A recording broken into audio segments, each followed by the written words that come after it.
Hello Pisces, Sun, Moon Rising and Venus signs. Kamusta kayo? Sana po'y nasa mabuti kayong kalagayan. Welcome back po sa Star Tarot at kung bago kayo dito, welcome din po kayo. Please subscribe, like, share my videos and leave me a comment kung nakaresonate po kayo. Thank you. So, tignan natin kung ano mga messages ni Pisces. First card po ninyo, we have 8 of Swords in reverse. Kaya maganda yan. Kasi ngayon, magbabago na, no? Yung magkakaroon na kayo ng energy shift and you are going to be releasing kung ano man yung mga negativity na mga naramdaman ninyo, inisip ninyo, 'di ba? In the past. Kung dati feeling ninyo wala kayong power, 'di ba? To make things happen in your life. Kung dati nararamdaman ninyong wala kayong kakayanan, wala kayong tiwala sa sarili, that's going to change now. Mababaliktad na din ang lahat ng yan. There's going to be an energy shift and you will be more hopeful, you will be more optimistic, you will be more um, encouraged ngayon na magpatuloy, no? Magpatuloy. Kung ano man yung mga pinangarap ninyo, ano man yung mga ginusto ninyong gawin in the past, ngayon mag-e-effort na kayo na talagang mag-take action na para ma-achieve na ninyo kung ano man yung mga bagay na gusto ninyong ma-achieve. 'Di ba? You will be more productive kasi kung dati na parang nag-hold back kayo no? Meron kayong mga gustong gawin, meron kayong mga magagandang plano, but you've been holding back to do that. So ngayon, mawawala ng mga yan and you will be taking action. So we have death energy, napakaganda, no? This is pagbabago and yung parte, no? Parte ito ng pagbabago ninyo nagagawin kasi magbabago kayo ng mindset, magbabago kayo ng paniniwala siguro dito, 'di ba? Perspective, yung gano'n. So that's part of the change na gusto mong gawin sa buhay mo. Si Death Energy kasi, this is the kind of change na ginusto mo. No? This is the change na parang minamanifest mong mangyari. Kaya, this is something na babaguhin mo because you figured out na walang magandang dinudulot na 'to sa buhay mo, wala na 'tong magandang resulta na wala nang magandang nangyayari sa buhay mo with this, kung ano man 'to, bagay man 'yan, tao man 'yan, or mga sitwasyon man 'yan, wala nang naidudulot na magandang epekto ito sa buhay ninyo. Kaya maaaring ganyan na ang nangyayari. And also, there are also beautiful opportunities coming in kasi nga ganun talaga, no? When you are releasing something, so ibig sabihin nagkakaroon na ng room sa buhay mo, 'di ba? Nagkakaroon ka na ng space para sa bagong tao or bagong situation or bagong circumstances na papasok sa buhay mo, no? When you are releasing something that doesn't serve your best interest, you are somehow sending a message sa universe na I'm ready. I'm ready for change. I'm ready for something new. Kaya, eto na, magsisimula ng pumasok, no, yung mga magagandang oportunidad sa buhay mo. Kasi tinanggal mo na kung ano man yung mga hindi na dapat or mga ayaw mo na, mga hindi naman na nagdudulot ng magandang vibe sa buhay mo. Diba? So, you are welcoming something new in your life. Kaya, there's going to be a transition, no, na mangyayari. With the Seven of Wands, nasa defensive mode ang iba sa inyo ngayon, Pisces. Maaring meron kayong mga kaaway, maaring merong mga nang-aaway sa inyo, wala naman kayong ginagawa, pero may mga taong galit sa'yo. 'Di ba? At parang common na yan sa atin, ano? Kahit saan tayo pumunta, kahit saan parte ng mundo tayo pumunta, meron talagang mga ganyang sitwasyon, meron mga ganyang tao na kahit wala naman tayong ginagawang masama sa kanila, wala tayong sinasabing masama against them, pero galit, 'di ba? And it's maybe because of inggit. Because there are some people talaga na ayaw nila na mapantayan sila or malagpasan sila, 'di ba? Ayaw nila ng merong nakakataas sa kanila. Kaya kapag may gano'n nangyayari, sisiraan ka, gagawan ka ng kwento, ibubuli ka, just to take you down, 'di ba? Pero just stand your ground, Pisces. Stand your ground, and as much as possible, just practice the art of Dedma.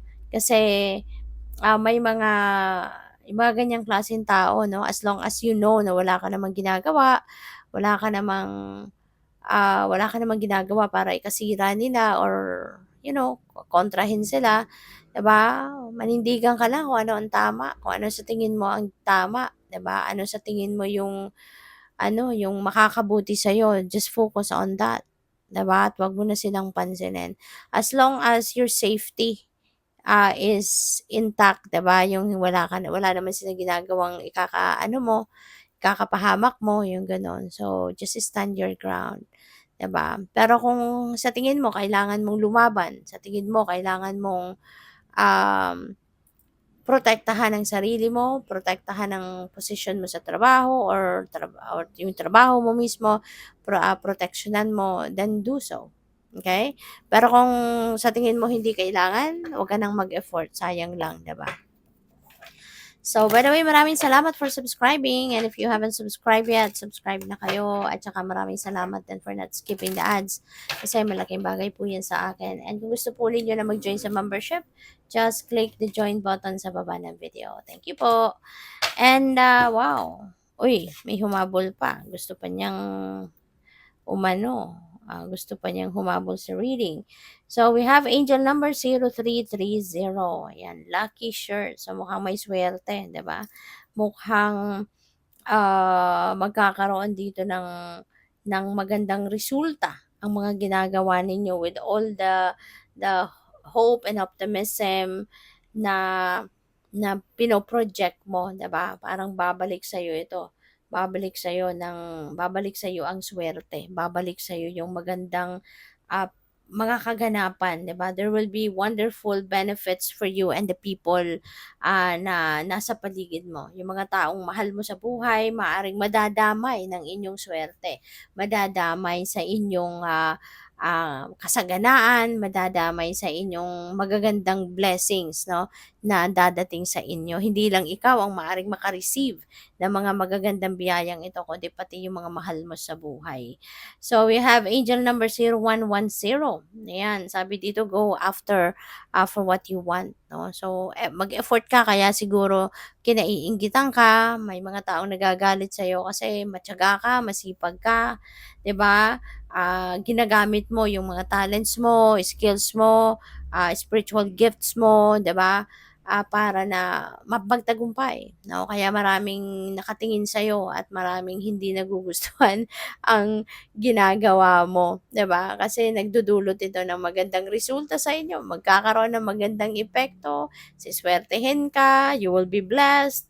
Kaya alam mo 'yun, yung nakikita ng mga tao na papunta ka sa tugatog ng tagumpay, naku mas lalong maraming manggagalaiti sa'yo.